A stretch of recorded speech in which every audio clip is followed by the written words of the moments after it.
E aí pessoal, bem-vindos aí a mais um vídeo aqui do canal do Experiência Sobrenatural, né? O canal Quebra Toda a Cidade, né? Vários vídeos aí de experiência sobrenatural, que é uma série que eu estou fazendo aqui para vocês, para quem se interessa por esses temas. E desta vez eu quero contar a minha história, a minha experiência da casa que eu cresci. Exatamente, eu cresci em uma casa assombrada. Assombrada, eu não digo que é uma casa mal assombrada, mas é assombrada, né? Algumas coisas estranhas aconteciam naquela casa, né? Quando eu fui morar naquela casa com 3 anos de idade, nunca esqueço o dia que eu cheguei naquela casa. Fiquei encantado porque tinha uma garagem grande e eu tinha 3 anos e eu era pouco espoleta, né? Subi na garagem. Com 3 anos de idade, subi no muro, subi na garagem e ficava andando por cima da casa. Eu na minha infância era totalmente... deixava minha mãe louca. Bom, aí tipo, eu já contei algumas histórias que ocorreram naquela casa. Por exemplo, a história do Del Rey assombrado, que era o carro que o meu pai tinha, que era assombrado, mas ficava nessa casa. A história do cara do chapéu de preto, da capa preta, né, do homem de preto, foi nessa casa também. E tinha uma história que acontecia lá, que a minha mãe tinha no quarto dela uma cadeira de balanço. Aquelas cadeiras, era uma cadeira de vime de balanço, né? E cara, e aquela cadeira balançava sozinha. Vários momentos, não foi uma vez só que a gente via aquela cadeira balançando sozinha, do nada. Às vezes eu ficava com a minha mãe na cama e de repente aquela cadeira começava a balançar sozinha. E a minha mãe, olha lá a cadeira balançando. Aí eu olhava e a gente se acostumava já com ela, já não tinha medo mais. Entrava no quarto da minha mãe às vezes, deitava na cama lá e aquela cadeira lá começava a balançar. Não tava nem aí, eu dava risada, né? Porque eu, como eu falei, né, não tenho medo dessas coisas. A gente foi criado já com esses temas na nossa vida, né? Minha mãe é uma médium espírita, então a gente tinha várias manifestações na casa, né? Então geralmente a nossa família era acostumada com aquilo, né? Mas essa da cadeira de balanço de vime era uma das coisas que mais comuns acontecia na casa. E outras coisas também, como eu já contei aqui, também teve uma vez que, não foi uma vez, eu sempre via espíritos na casa, né? Pessoas lá dentro da casa. Uma vez eu me lembro que eu vi uma mulher de branco no fundo da casa, que a gente tinha uma área com churrasqueira, era a cozinha, saía para a área com churrasqueira, e uma vez eu me deparei com uma mulher de branco lá, mas foi bem rápido assim, né? O que eu vi aquela mulher passar, né, de branco, um lugar que para trás arrepia lembrar. Então era isso, né? Então a gente cresceu nessa casa, né?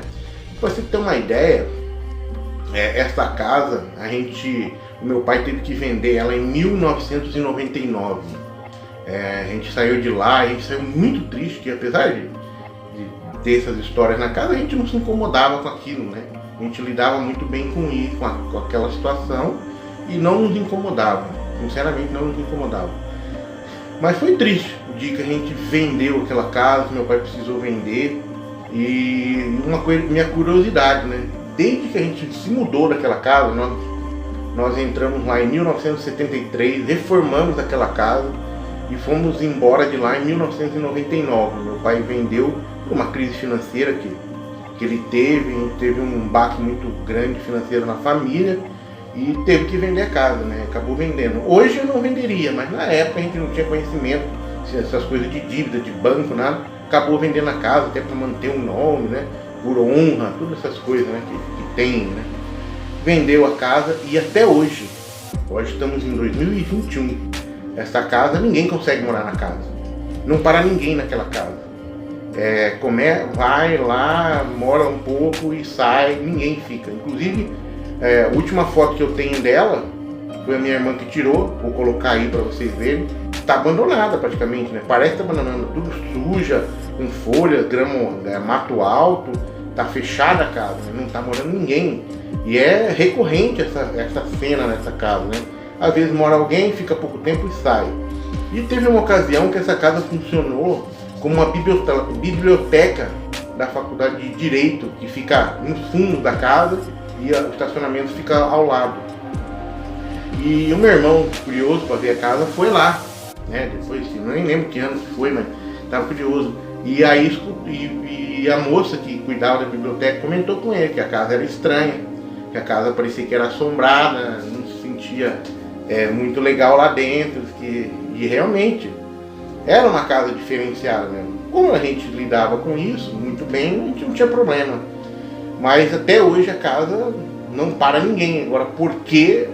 A gente imagina, mas a gente não sabe, né, exatamente, né, o que aconteceu, se as pessoas tiveram experiências lá dentro, como a gente teve, e acabaram se mudando de medo, né?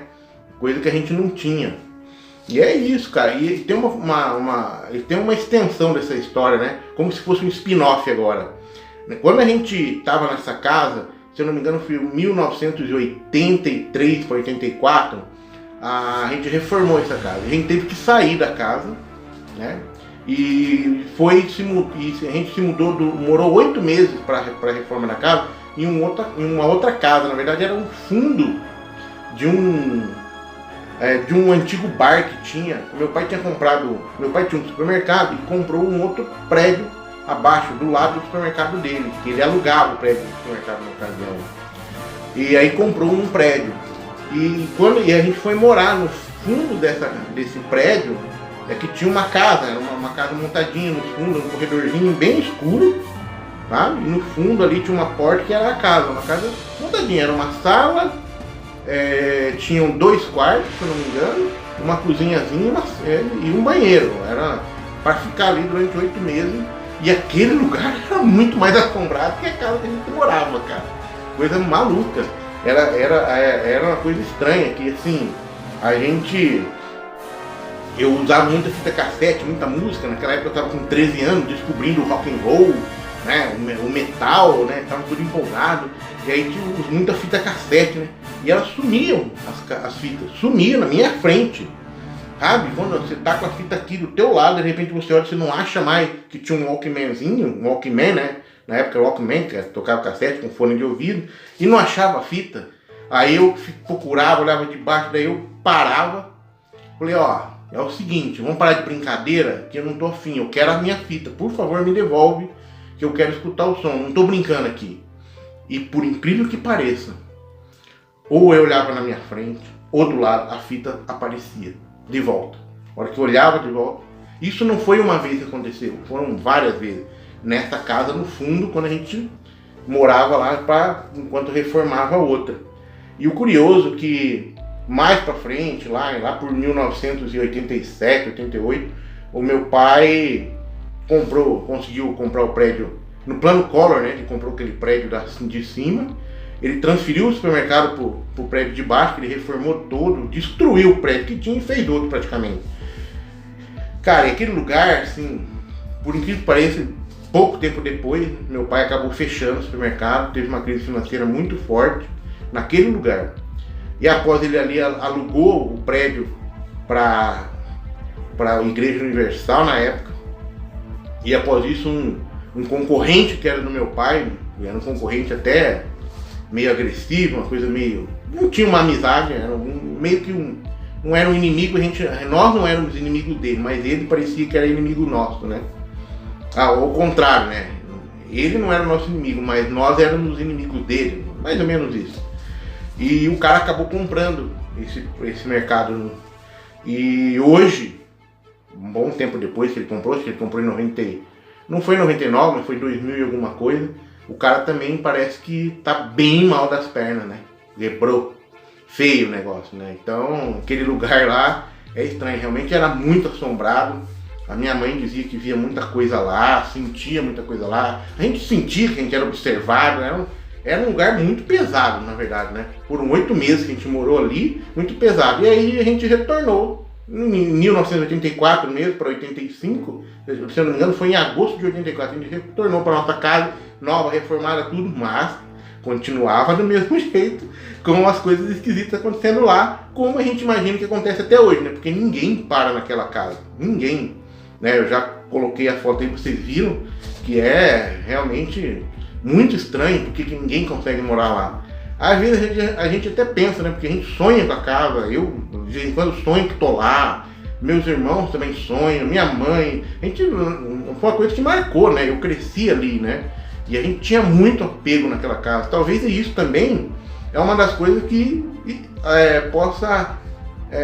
a nossa energia, né, de tanto apego que a gente tinha, pode atrapalhar quem quer que esteja lá. Não sei, às vezes alguns espíritos que eram amigos nossos, né, estão na casa até hoje e cuidam dela como se fosse nossa até hoje, não deixam ninguém entrar. Pode acontecer, né? Não sei, né? Estou divagando aqui, mas é uma coisa completamente possível acontecer, assim como acontecia com o carro, né, que a gente tinha, que eu já contei essa história do Del Rey assombrado, que mais pra frente a gente descobriu que era um espírito amigo nosso que cuidava do carro, não deixava ninguém chegar perto do carro, né, e o carro era assombrado, pra nós era normal. Mas é isso, né, eu acho que é uma história interessante. Talvez eu não lembre de algumas coisas que aconteceram lá, mas o que mais me marcou mesmo foi o Homem de Preto que eu vi, o carro que era assombrado lá dentro, também a mulher de branco e a cadeira de balanço que balançava sozinho, né? Então é uma história, quem tem medo não cai fora, né? A gente não tem medo, não tinha medo e morou lá e, sabe, a gente até hoje talvez pensa que um dia puder comprar aquela casa de volta. Acho que o meu pai compra, por exemplo. Ele compraria de volta. E a minha mãe voltaria a morar lá, com certeza. Eu não tenho dúvida disso. Porque o lugar da casa é excelente. Né? É um dos melhores lugares da cidade. E ninguém consegue ficar lá. É muito estranho, né? Mas fazer o que, né? Então é isso. Espero que você tenha se interessado pela história, gostado da história. E compartilha aí, dá um like, compartilha o vídeo. Se inscreve no canal que eu vou voltar depois aí com mais história para você, tá? Tem bastante coisa interessante para contar da minha vivência aí.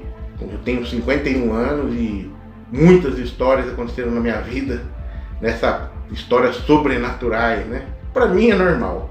Tem gente que tem medo, né? Mas é isso aí. Obrigado, hein?